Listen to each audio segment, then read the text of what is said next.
It was 11:47 on a Thursday night when Ethan Sawyer turned his key into the wrong door.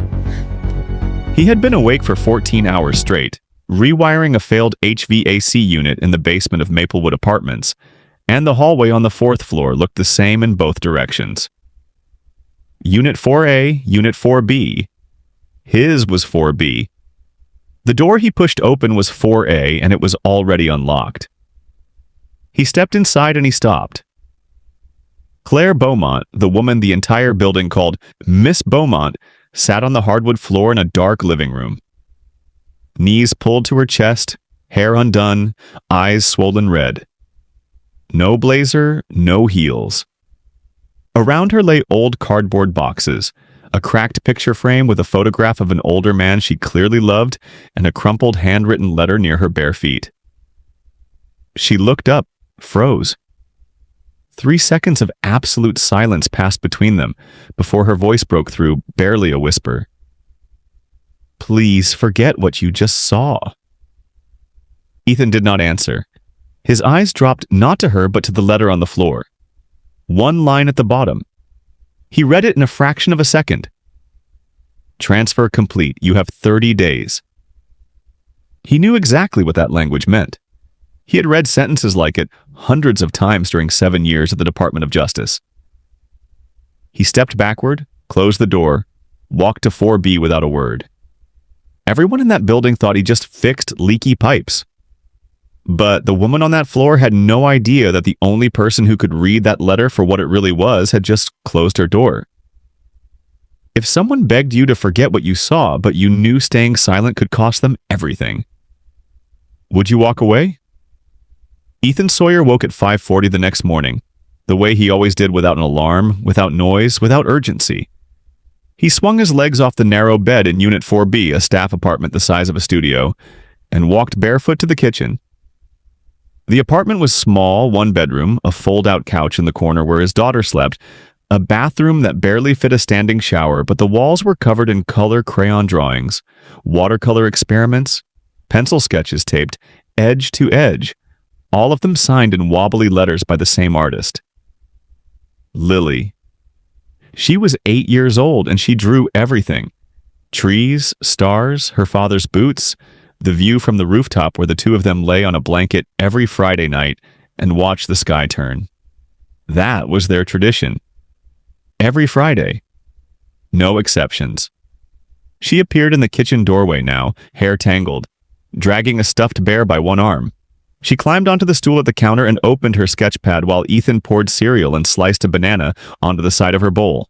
She was drawing something new, 2 figures lying on a flat rooftop, a dark sky above them, stars everywhere, one star bigger and brighter than the rest, colored in thick yellow crayon.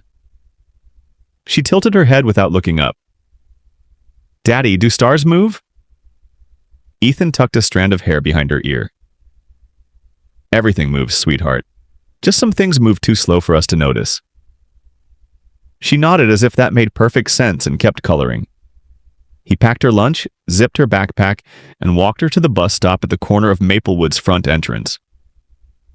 He watched the bus pull away, Lily's face in the window, waving with one hand, holding the bear with the other. Then he went back inside and became invisible. That was the word for it. Invisible. He spent the next 8 hours replacing a hallway light on the 2nd floor, snaking a drain in the laundry room, resetting a breaker panel in the basement, and responding to 4 separate maintenance requests from residents who did not know his name. The woman on the 3rd floor called him, "Hey." The man on the 5th floor pointed a finger at his face and said, "The faucet in the guest bath today, not tomorrow." No one said please, no one said thank you. 5 years earlier, Ethan Sawyer had sat at a desk in a windowless office inside the Department of Justice building in Washington, D.C. The desk had been buried under binders, printouts, and SEC filings. Behind him, a whiteboard covered edge to edge with hand-drawn diagrams, arrows connecting shell corporations across 4 countries, dollar amounts in red, timestamps in blue. His colleagues had called him the Mapper, not because he used software, because he did not need it. He could look at a spreadsheet for 30 seconds and see what algorithms missed: the rhythm of fraud, the architecture of hidden money. In 7 years, he had helped dismantle 3 major laundering networks. The last one, Ellington Pacific, recovered $220 million. On his final day, he had placed his DOJ badge on his supervisor's desk and said 5 words, "My daughter needs a father." He had not touched a financial document since. Now he stood in the basement of a luxury apartment building, staring at an HVAC control panel, and his mind was somewhere else entirely. The letter on Claire Beaumont's floor. Transfer complete. You have 30 days. He recognized the syntax ultimatum language, the kind that accompanied coercion or asset seizure. Not personal, financial. Someone was threatening her, and the threat had a deadline. He closed the panel, wiped his hands on a rag, and told himself the same thing he had told himself every day for 5 years. Not my problem. I just fix pipes. On his way to the elevator, he passed Unit 4A. The door was shut, but under the gap at the bottom, light still glowed. Claire Beaumont had not slept, and on the hallway floor, just outside her threshold, lay a shard of broken picture frame, the photograph of the older man, cracked clean down the middle. Someone had thrown it from inside. The next morning, Claire Beaumont walked into the boardroom of Beaumont Innovations as if nothing had happened. The company occupied 4 floors of a glass and steel tower in downtown Richmond, and its name was etched into the lobby wall in brushed aluminum letters. Her father had founded it 26 years ago, a clean energy engineering firm that had grown from a 3-person office into a $200 million enterprise. He had died 3 years ago, heart attack, desk chair, alone. The company passed to Claire, and so did every enemy her father never knew he had. She entered the quarterly board meeting in a black blazer and heels, her face composed, her posture flawless.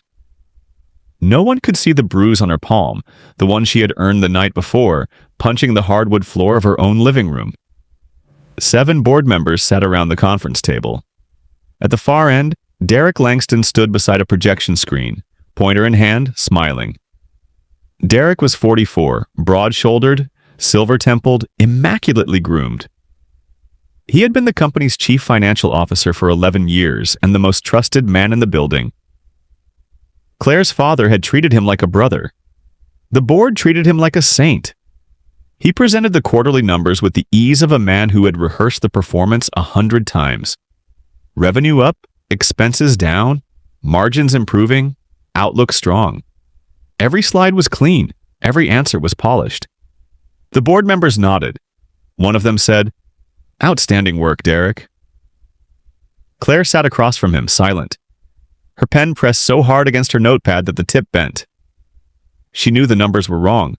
For 3 months, she had been tracking an anomaly in the company's cash flow, $14 million routed through consulting fees that no one could explain. Payments to firms she had never heard of, authorized by a signature she could not trace. The boxes in her apartment, the ones Ethan had seen, contained financial records from her father's era, documents she had been comparing line by line to current filings, searching for the moment the money started disappearing.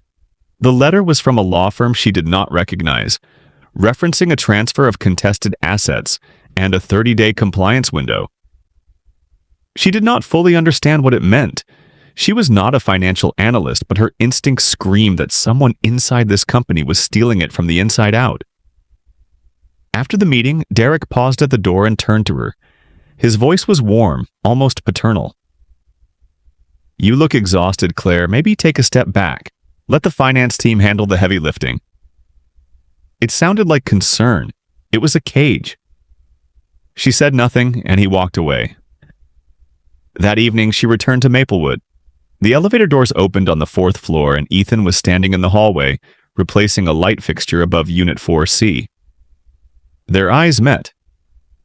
Claire pulled her gaze away, stepped out, and shut the door of 4A behind her without a word. She did not know that Ethan had stood in that hallway for 3 full seconds after the door closed, looking at the light still bleeding under her threshold. The following Saturday, Derek Langston hosted a charity gala on the rooftop lounge of Maplewood Apartments. It was his idea, a donor event for the Beaumont Foundation, attended by board members, investors, and Richmond's wealthiest families. Jazz quartet and champagne, catered hors d'oeuvres on white linen, the kind of evening designed to remind everyone in the room that Derek Langston was not just a CFO, he was the heartbeat of the company. Ethan had been assigned to work the event, not as a guest, as labor. He spent the first hour adjusting microphone levels, running cable along the railing, checking the portable generator, and hauling chairs from the storage room on the third floor. He wore his usual gray maintenance shirt. No one spoke to him. No one looked at him. He was furniture. Midway through the evening, Derek stepped up to the microphone. The crowd quieted. He began a toast, gracious, eloquent, warm, and then his eyes landed on Ethan, who was kneeling near the speaker stack, plugging in a backup cable. Derek paused, smiled, turned to the audience. "Ladies and gentlemen, I want you to meet the most essential man in this building." Laughter rippled through the crowd. "He keeps our toilets running." More laughter. Derek stepped down from the riser, crossed the floor, and clapped Ethan on the shoulder like they were old friends. "No offense, buddy. Someone's got to do it, right?" The guests chuckled. A few raised their glasses. Ethan stood slowly. He did not smile. He did not flinch. He looked directly at Derek eye to eye. No movement, no expression, and said nothing. The silence between them lasted 2 seconds, and in those 2 seconds, something shifted in the air that no one else noticed. Claire stood 3 meters away holding a glass of wine. She did not laugh, but she did not speak either. She watched Ethan the way someone watches a stranger on a park bench, with distant, mild sympathy. Poor man.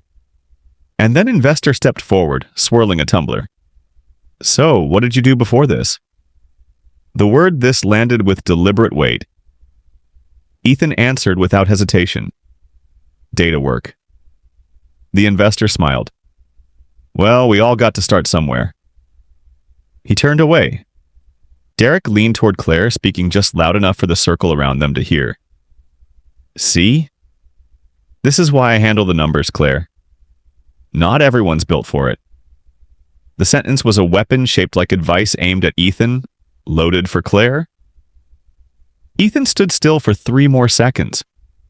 Then he bent down, picked up the cable he had been connecting, plugged it into the speaker, and returned to his work as if nothing had happened. No reaction, no flinch, no flush of anger. That stillness, that absolute refusal to perform humiliation, unsettled something in the room.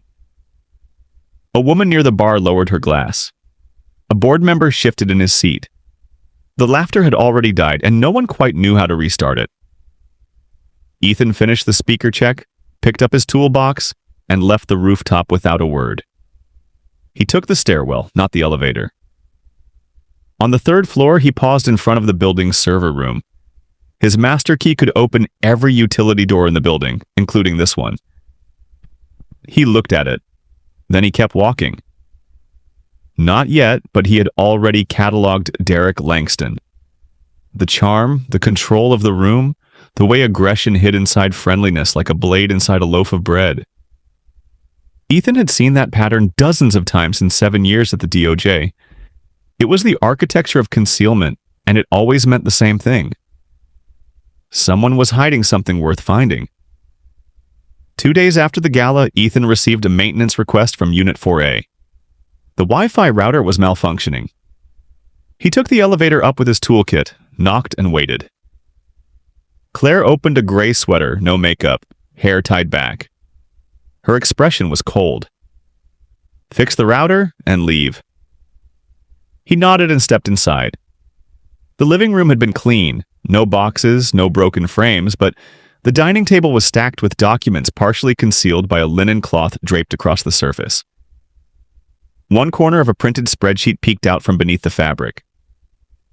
Ethan knelt by the router near the wall, reset the firmware, tested the signal, and stood.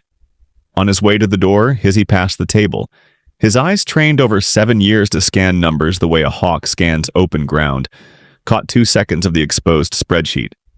Columns of outbound transfers, micro amounts structured just below standard audit thresholds.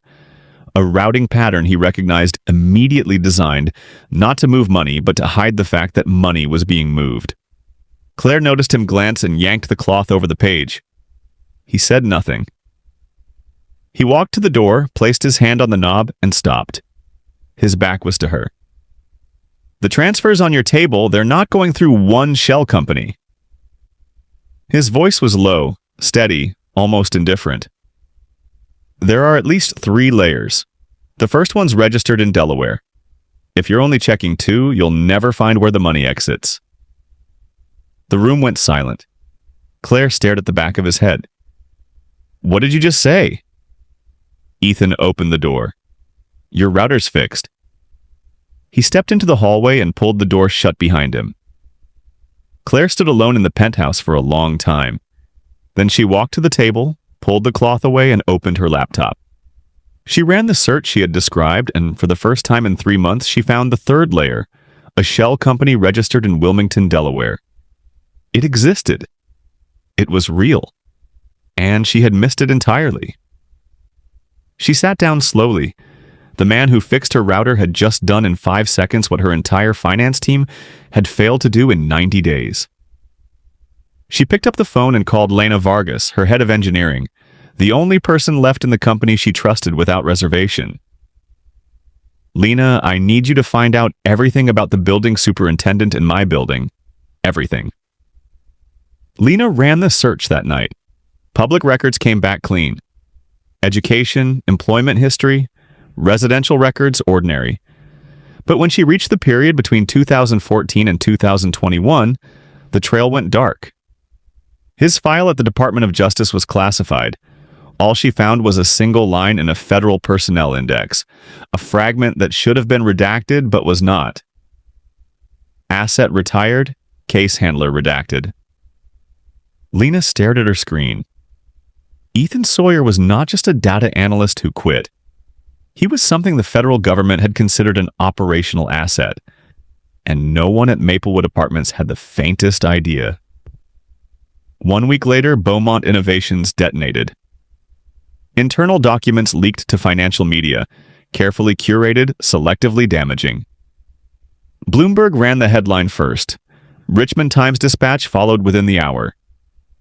CEO Claire Beaumont accused of mismanaging tens of millions in company funds, competence questioned, board confidence shaken. The story painted her as reckless, inexperienced, overwhelmed. It did not mention Derek Langston, not once. The board called an emergency meeting. 3 of 7 members demanded Claire's resignation before the day was out. Derek sat at the far end of the table, hands folded, face arranged in careful sorrow. I don't want to see you go, Claire, he said quietly, but the numbers don't lie. He had orchestrated the leak himself, selected which documents to release, which context to strip, which narrative to construct. The goal was surgical: force the board to vote her out, clear the path for Voss Capital, a private equity firm run by a man named Harlan Voss, who had been working with Derek for over a year to acquire Beaumont Innovations at a fraction of its value, strip its assets, and sell off the technology Claire's father had spent his life building. Claire fought back in the meeting, but she had no evidence to counter the narrative.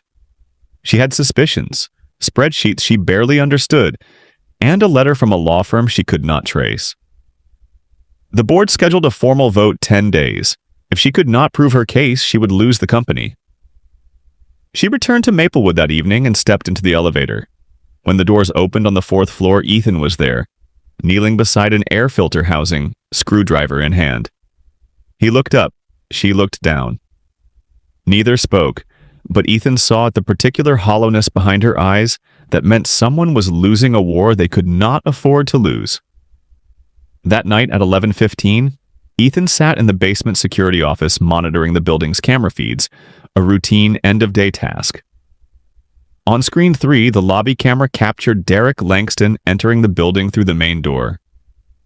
Beside him walked a man Ethan did not recognize, mid-50s, gray suit, leather briefcase, posture that spoke of wealth so old it no longer needed to announce itself. The 2 men spoke for 11 minutes near the mailboxes, just out of earshot of the doorman. Then the stranger left. Ethan did not know his name, but he knew this was not a social call. He captured the screen timestamp, faces, duration, and saved the image to a personal drive. First piece of evidence. He went back to Unit 4. Lily was already asleep, curled on the fold-out couch, bear tucked under her chin. Ethan knelt beside the bed, pulled a case from underneath a laptop, the one he had used at the DOJ 5 years untouched, never wiped. He opened it. The desktop loaded slowly, and there it was. In the center of the screen, a single file icon, Mapper 531, the forensic analysis software he had written himself, line by line, during 18 months of tracking the Ellington Pacific network. He had not opened it in 5 years. Tonight, he double-clicked. The program launched, and Ethan went to work. He had 2 sources, the spreadsheet pattern he had memorized from his 2-second glance at Claire's table, and publicly available records, SEC filings, Delaware Division of Corporations, Cayman Islands Corporate Registry. Mapper cross-referenced the data layer by layer, connection by connection, and Ethan guided it the way a surgeon guides a scalpel, precise, patient, certain. By 4 o'clock in the morning, the picture was complete. $31 million had been siphoned from Beaumont Innovations over a 36-month period, routed through 4 shell companies in 3 jurisdictions, and deposited into a single account at a Cayman Islands bank. The account was registered under the name Langston Holdings Limited. Every transfer bore a digital fingerprint that pointed back to one man. Derek Langston was not protecting the company. He was hollowing it out. Ethan printed 14 pages, charts, timelines, transfer maps, account registrations, and a single photograph, the lobby camera image of Derek standing beside the unknown man. He placed them in a brown envelope, carried it upstairs, and set it on the floor outside Unit 4A at 6 o'clock in the morning. He knocked twice and walked away. Claire opened the door in a robe, looked down, picked up the envelope. She read the first page standing in the doorway. Her hands began to shake. By page 4, she was sitting on the floor, the same floor Ethan had found her on the night everything started, staring at a transfer map so detailed, so precise, it looked like it had been assembled by a federal task force. Page 11 held the camera image, Derek and the stranger, time-stamped, undeniable. She found Ethan in the basement 20 minutes later. He was changing a water filter, sleeves rolled up, shirt damp with sweat. She stood 3 feet away, envelope in hand. "Who are you?" He looked up, wrench still in his hand. "The guy who fixes your pipes." She held up the report. "A team of forensic accountants couldn't trace this in 3 months. You did it in 1 night." He said nothing for a moment. Then he set the wrench down and spoke without looking at her. "You've got 9 days before the board vote. That should be enough." He picked the wrench back up. Claire stood there for what felt like a long time, watching a man in a maintenance uniform dismantle a water filter with the same hands that had just dismantled a $31 million fraud. She walked away without another word, but something had changed in the way she saw him permanently, irreversibly, and she knew it. She tested the report. She gave it to Lena Vargas for independent verification. Lena spent 2 days cross-checking every data point and came back with a single sentence. "Claire, whoever made this, they're not guessing. This is the work of someone who has operated at federal level." And then Lena added what Claire already suspected. There was a former senior accountant named Owen Whitaker, forced out of Beaumont Innovations 2 years ago under circumstances no one had questioned at the time. If they could find him, they might have a living witness. The problem was that Owen had disappeared. Ethan found him in under 48 hours. The DOJ had trained him to trace people the way other analysts traced money through utility records, DMV filings, public tax assessments, the invisible fingerprints that every life leaves behind. Owen Whitaker was living in a rented house on a dirt road outside Fredericksburg, Virginia, 60 miles south of Richmond. Ethan drove there alone on a Tuesday afternoon. Owen opened the door with the face of a man who had been waiting for a knock he hoped would never come. He was thinner than his company photo suggested, with dark circles under his eyes and a beard that had grown past the point of intention.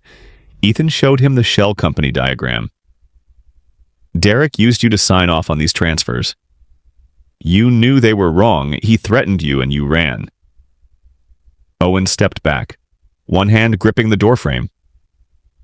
You don't understand. He has people, lawyers, connections. Ethan's voice did not rise. He has a paper trail, Owen, and right now it leads to you. Owen's hands trembled. He said he'd destroy my family. My wife took the kids to her sisters in North Carolina. I haven't seen them in 14 months. Ethan looked at the man in front of him, a man who had been hollowed out by the same kind of fear Ethan had spent 7 years studying. He's going to destroy 1,200 families if nobody talks. The silence that followed lasted almost a full minute. Then Owen went inside, opened a drawer, and pulled out a black USB drive he had kept hidden for 2 years. 347 internal emails between Derek Langston and a man named Harlan Voss, detailing every phase of the acquisition plan. Owen sat at his kitchen table, wrote a sworn statement in longhand, and signed it. Back in Richmond, Claire had been digging deeper. Through a former contact at the FBI, she obtained a partially declassified personnel summary. The words on the screen made her sit perfectly still. Ethan Sawyer, former lead analyst, DOJ Financial Crimes Unit, responsible for dismantling the Ellington Pacific laundering ring, $220 million recovered, voluntarily retired 2021. She read it 3 times. Then she looked up through the windshield of her parked car at the Maplewood building at the window on the 4th floor where, at that exact moment, a man in a gray maintenance shirt was probably replacing a light bulb or unclogging a drain, and she understood. She had overlooked the one person who could save her company because he wore the wrong uniform. That afternoon, Ethan picked Lily up from the bus stop. The two of them sat on the bench outside Maplewood's front entrance. Lily cross-legged with her sketchpad, drawing with quiet concentration. Claire walked past on her way inside. Lily looked up, smiled, and waved. Hi, do you want to see my drawing? She held it up, 2 figures on a rooftop, a dark sky overhead, 1 star bigger and brighter than all the rest, colored in thick yellow crayon. Claire crouched down. For the first time, she smiled. Not a performance, not a mask, but something real. It's beautiful, sweetie. Which star is the brightest one? Lily pointed. That's Daddy's star. He always finds it first. Claire looked at Ethan. He was looking at his daughter. Then he looked at Claire. He said nothing, but something passed between them in that moment. Quiet, almost invisible, like a star that had always been there, but had only just been noticed. 3 days before the board vote, Derek struck. He filed a formal complaint with Maplewood's property management company, accusing Ethan Sawyer of unauthorized entry into Unit 4A and surveillance of a resident. He demanded immediate termination and eviction from staff housing within 48 hours. The property management office called Ethan in. The conversation lasted 4 minutes. Mr. Sawyer, you have 48 hours to vacate. Ethan did not argue. He walked back to Unit 4B and stood in the doorway for a long moment, looking at the apartment he had turned into a home for the past 2 years. Then he began packing. He took Lily's drawings off the walls one by one, careful not to tear the tape, and stacked them between sheets of cardboard. He folded clothes into boxes. He wrapped the kitchen plates in newspaper. He disassembled the fold-out couch and leaned it against the wall. The apartment looked the way it had when he first moved in. Empty, impersonal, belonging to no one. When Lily came home from school that afternoon, she stood in the doorway of the apartment and looked at the bare walls and the cardboard boxes and the stripped bed. She held her bear against her chest and did not move for a long time. Then she asked the question she had asked before, in other apartments, in other cities, in other years. Are we moving again, Daddy? Her voice was small and steady, the voice of a child who had learned not to cry about things that kept happening. They had moved 3 times in 5 years. Each time she had packed her drawings without being asked. Each time she had taped them to the new walls without complaint. Ethan knelt in front of her and held both of her hands. We'll be okay, sweetheart. We always are. She nodded. Then she walked to the stack of cardboard, pulled out her drawing of the rooftop stars, and held it against her chest next to the bear. She was not going to let that one get packed. Claire learned about the eviction that evening. She found Ethan in the fourth-floor hallway carrying a box of tools toward the service elevator. "Derek did this," she said. "He's trying to remove you because you're the only person who can prove what he's doing." Ethan set the box down. "I know." A pause. "But I've got a kid, Claire. I don't get to play hero." She looked at him. Not at the analyst, not at the maintenance worker, but at the father standing in front of her holding a cardboard box and choosing his daughter over everything else. "Then let me fight," she said. "Give me what you have, all of it." He studied her face for a long time. Then he went into 4B and came back with the USB drive from Owen Whitaker, the full mapper printout, and every piece of evidence he had gathered. He handed her the stack. "Page 6, start there." Derek organized a pre-vote dinner the following night at a private restaurant in Richmond's Fan District. Every board member attended. Candlelight, white tablecloths, old wine. The evening was designed to solidify alliances, one final performance before the vote that would remove Claire Beaumont and hand the company to a man who had spent 3 years stealing it. Claire arrived uninvited. She walked through the restaurant door in a black blazer, alone, carrying nothing but a USB drive between her fingers. The table went silent. She pulled out an empty chair, sat down, and placed the drive on the glass surface directly in front of Derek Langston. "Before anyone votes tomorrow," she said, "I'd like to present the real financial report of Beaumont Innovations." Derek smiled, practiced, dismissive. "Claire, this isn't the time or the $31 million, Derek." Her voice was level. 4 shell companies, 1 account in the Caymans, your name on every single one." The table went absolutely still. No one moved. No one breathed. Derek's smile held for 1 more second, then flattened. He stood. "This is fabricated. She's desperate and she's grasping at." He turned to the board. "You know me. 20 years I've served this company. Her father trusted me. And now she brings fairy tales from who? A janitor?" The restaurant door opened. A man stepped inside, mid-40s, thin, pale, wearing a coat that did not quite fit him. Owen Whitaker. Behind him, Lena Vargas, carrying a stack of notarized documents under one arm. Derek saw Owen and the smile died entirely. Not faded, died, the way a light goes out when the wire is cut. Owen sat down across from Derek and read his statement aloud. He described how Derek had coerced him into approving fraudulent transfers, how he had been threatened with criminal liability if he refused, how he had spent 2 years in hiding, separated from his family, terrified of retaliation. The USB drive was projected onto a laptop screen. 347 emails between Derek Langston and Harlan Voss, outlining the full scope of the takeover plan, acquisition timeline, target price, a list of Beaumont Innovations assets to be liquidated within 90 days of transfer. Lena presented the technical evidence next. She had documented how Derek had deliberately delayed 3 critical R&D projects over the past 18 months, starving them of resources, reassigning engineers, and killing timelines, all to deflate the company's valuation and make Voss's buyout cheaper. Estimated damage to enterprise value, $47 million. The board members read the documents. One by one, their faces changed. A man at the end of the table looked up from the printout.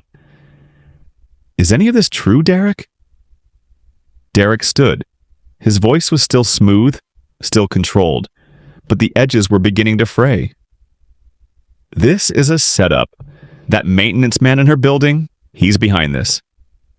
He broke into our systems. He fabricated Claire, cut him off." Her voice was calm. Absolutely calm. "His name is Ethan Sawyer, former lead analyst at the Department of Justice Financial Crimes Unit. He dismantled a $220 million laundering network, the Ellington Pacific case. Voluntarily retired to raise his daughter alone." She paused, let the silence fill the room. Then she looked directly into Derek's eyes. "He found your entire trail in one night. what you spent 3 years trying to bury. Derek opened his mouth to respond, but Claire was not finished. She lowered her voice not for drama, but because what she was about to say did not need volume. You told everyone he fixes toilets, but he's the reason your empire has a leak you can't plug. No one spoke. The silence was total. The kind of silence that does not break on its own, the kind that has to be shattered by something external, because everyone in the room has lost the ability to form words. Derek looked from face to face around the table. Not a single pair of eyes met his. Not one. Claire turned her laptop toward the table and projected the full mapper analysis onto the wall screen. 4 layers of shell companies, timestamps, routing numbers, the Cayman Islands account registered under Langston Holdings Limited. Beside it, the lobby camera image from Maplewood Apartments' Derek Langston, standing next to Harlan Voss, 10:47 p.m. Date stamped, faces clear. Derek moved toward the door. It opened before he reached it. 2 attorneys representing Beaumont Innovations stood in the hallway holding a subpoena from the Securities and Exchange Commission. Behind them, 2 FBI agents waited in the corridor. The board voted at the table 7-0. Claire Beaumont remained CEO. Derek Langston was terminated immediately. All assets connected to Langston Holdings Limited were frozen pending federal investigation. Harlan Voss received SEC notification before midnight. The 1,200 employees of Beaumont Innovations would report to work the next morning with no idea how close they had come to losing everything: their jobs, their benefits, the futures they had planned around a company they believed in. Derek was escorted out of the restaurant without speaking. He did not look at Claire. He did not look at Owen. He walked between the 2 FBI agents with his chin raised and his jaw locked. And the last thing he saw before the door closed behind him was the mapper diagram still glowing on the wall screen. His entire empire of fraud disassembled and displayed in 14 pages by a man who earned less in a year than Derek spent on suits. In the bottom right corner of the last page, written in pencil and small, steady handwriting, were 5 words. You're not alone. E. She folded the envelope and slipped it into the inside pocket of her blazer. 2 weeks later, Richmond settled into October. The leaves along Gray Street turned copper and gold, and the air through the open windows of Maplewood Apartments carried the first real chill of autumn. Ethan was not evicted. Claire had acquired the building's management contract through a personal investment entity and voided the termination order on her first day of control. She did not tell him in advance. He found out when the property manager knocked on 4B the next morning and said simply, "Disregard the notice, Mr. Sawyer. You're staying." Ethan stared at the man for a moment, then nodded and closed the door. That afternoon, Lily taped her drawings back on the walls, every single one, in exactly the same places. A week later, Claire offered Ethan a position at Beaumont Innovations, Director of Financial Integrity. Private office, team of 8, a salary 20 times what he earned fixing pipes. He declined. They were standing in the hallway between 4A and 4B when she made the offer. And when he said no, she asked why. "I fix things, Claire. That's what I do." She studied him. "You could fix things at a much bigger scale." Ethan looked past her through the small hallway window to the bench outside the building where Lily sat in the afternoon light with her sketchpad open, drawing something he could not see from this distance. "I already am," he said. Claire understood then. He was not hiding from the world he had left. He had found something the world could not offer him. A life measured not in cases closed or dollars recovered, but in Friday nights on the roof with his daughter, or in cereal bowls and school buses and drawings taped to bare walls. He had chosen this, not because he was less than what he had been, but because he had decided what mattered more. She did one more thing. She established a scholarship fund in her father's name for the children of Beaumont Innovations employees. Lily Sawyer was the first recipient. She did not tell Ethan. He found out through a letter from Lily's school, and when he finished reading it, he looked at the door of Claire and nodded once, slowly, to no one. On a Friday night in the middle of October, Ethan and Lily climbed the stairs to the rooftop of Maplewood. the way they always did. Lily spread the blanket. Ethan lay down beside her. The sky above Richmond was clear, not perfectly clear, not country dark, but clear enough to see the stars that mattered. Lily pointed upward, tracing invisible lines between the lights. "That one's the brightest," she said. "You always find it first." The rooftop door opened. Claire stepped through carrying a paper bag, 2 cups of hot tea, and a small box of cookies.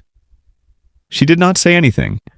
She walked to the edge of the blanket and sat down beside Ethan, close enough that the sleeve of her coat nearly touched his arm. Nearly, not quite. Lily rolled toward her, grabbed her hand, and pulled her down. "Look, that one right there." The 3 of them lay on the blanket in the October wind, looking up. No one spoke. Lily yawned, curled between them, tucked the bear under her chin, and closed her eyes. The city hummed below. The stars held their positions above, and somewhere between the two, on the roof of a building where no one had ever thought to look, 3 people lay still. Not because they had run out of words, but because for once none were needed. Neither of them had been looking for anything behind that door, but some doors, once opened, refused to close. And the person standing on the other side turns out to be exactly the one you didn't know you needed.